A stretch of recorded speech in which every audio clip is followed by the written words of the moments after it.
Olá pessoal, boa tarde, buenas tardes hoje. Nós estamos aqui em mais uma edição do Café Internacional aqui na DSRI, Diretoria Sistêmica de Relações Internacionais. E hoje nós estamos com uma professora, com a professora na verdade, que veio do México. O nome dela é professora Oresta Lopes Pérez e nós vamos fazer um bate-papo bem informal sobre a presença dela aqui em Cuiabá, sobre a visita que ela tem feito aqui conosco. Vou ler brevemente o currículo da professora. Tá?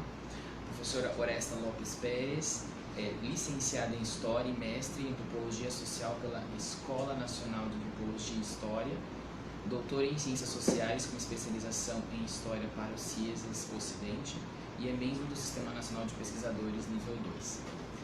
Buenas tardes. Buenas tardes. Professora, conte pra gente um pouco do seu trabalho lá no México, o que a senhora veio desenvolver aqui em Cuiabá, no Brasil, como tem sido esse trabalho?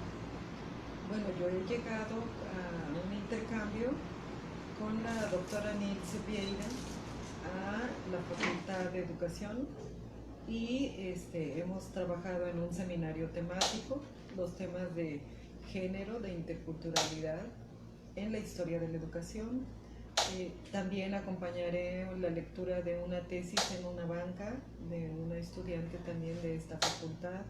Y hemos tenido jornadas de trabajo muy interesantes también para ver los convenios, los intercambios que queremos establecer entre mi institución, que es un centro de investigación del Consejo Nacional de Ciencia y Tecnología de México, y la universidad, para favorecer este diálogo internacional que abrimos entre los profesores, con el deseo que también beneficie a los jóvenes estudiantes de una y otra parte. Sim. E a senhora já teve, inclusive, bate-papo com o público da UFMT, a senhora já chegou de conversar com eles, a senhora teve esse contato com a universidade. Sí, así es. Sim, como foi esse bate-papo com o público de lá?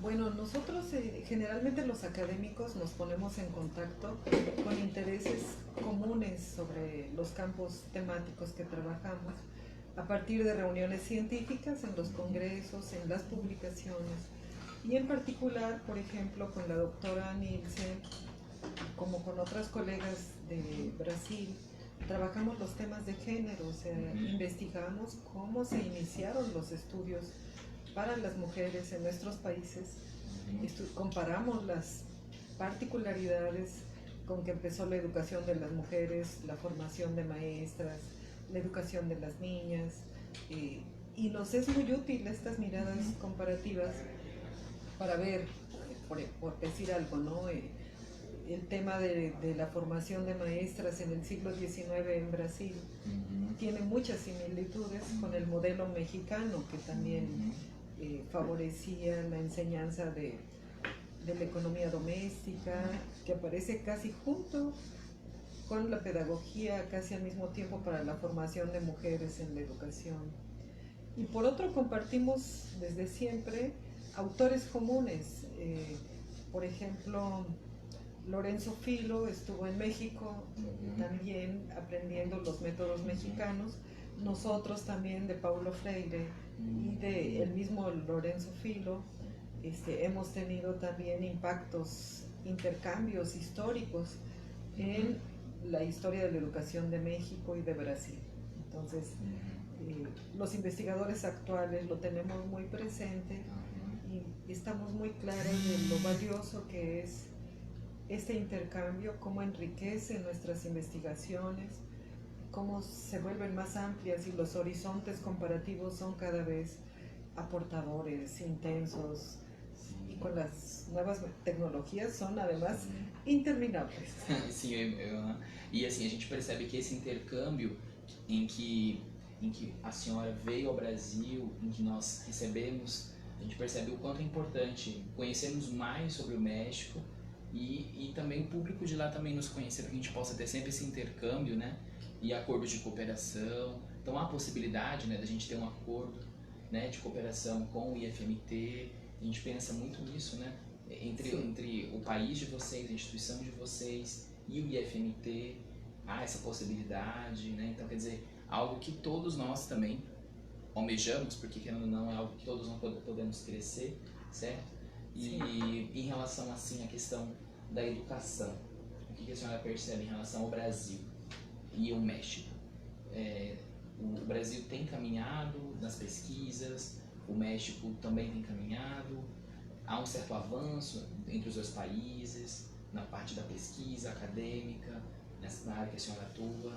Sí, así es. Bueno, yo veo que tenemos retos muy similares frente al impacto que ha tenido el neoliberalismo en la educación, en los recursos para la educación pública particularmente. Somos países que tienen millones y millones de personas en la educación pública y por supuesto garantizar una educación de calidad requiere un gran compromiso por parte de nuestros gobiernos, requiere una gran disciplina para ejercer los presupuestos en formas adecuadas, pertinentes, inteligentes y creativas para lograr hacer que esos recursos lleven la educación, no solo la básica, sino la educación superior, hasta los rincones más apartados de nuestros países. Algo que tenemos en común es, por ejemplo, la población indígena.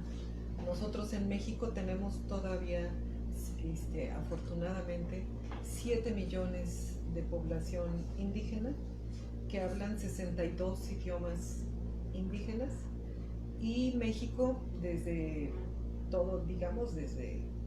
1962 otorga libros gratuitos para los niños en las escuelas.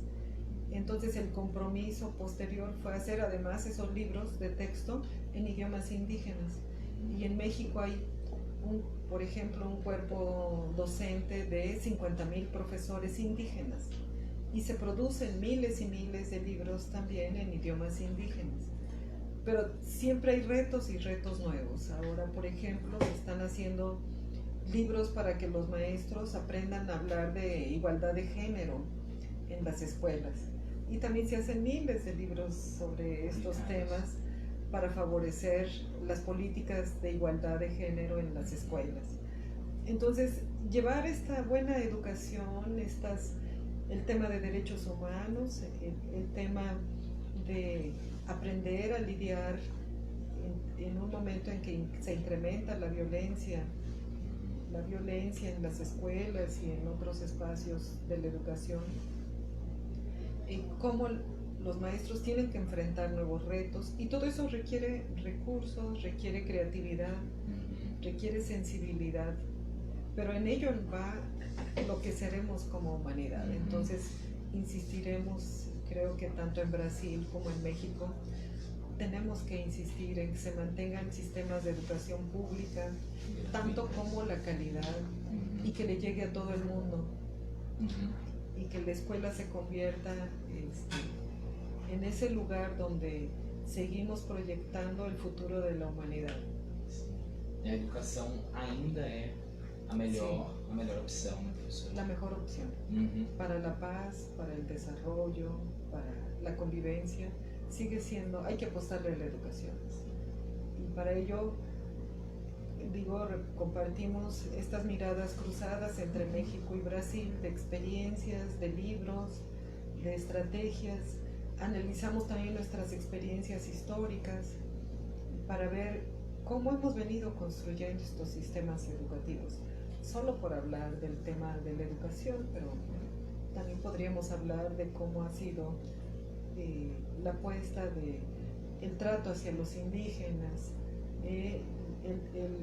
la educación de las mujeres, los temas de violencia, los temas de derechos humanos, que son ahorita también de las políticas de tercera generación. Tenemos que estar preparados para entender los derechos humanos, y que sea con derechos humanos como que sean las bases de nuestra convivencia en las escuelas, en los reglamentos educativos de primaria, secundaria, superior. Nuestros reglamentos y nuestras reglas tendrían que estar apegados a los derechos humanos, por ejemplo. Sim, verdade. Sim. Professora, nós estamos praticamente no fim do nosso Café Internacional. Eu agradeço muito a sua presença. Graças de todos nós aqui da DSRI. É sempre um prazer entrevistar alguém que vem com uma responsabilidade tão grande, né? Que representa uma instituição, inclusive internacional. Então foi um prazer recebê-la. Tá? Conte sempre conosco no que precisar na área internacional. A DSRI está sempre de portas abertas para recebê-la aqui, certo? Que a gente encerra, a gente aguarda todos vocês no próximo Café Internacional, toda sexta-feira, às 15 horas da tarde, aqui no Café Internacional. Um abraço, graças. Tchau, tchau. Muchas gracias y un saludo al público.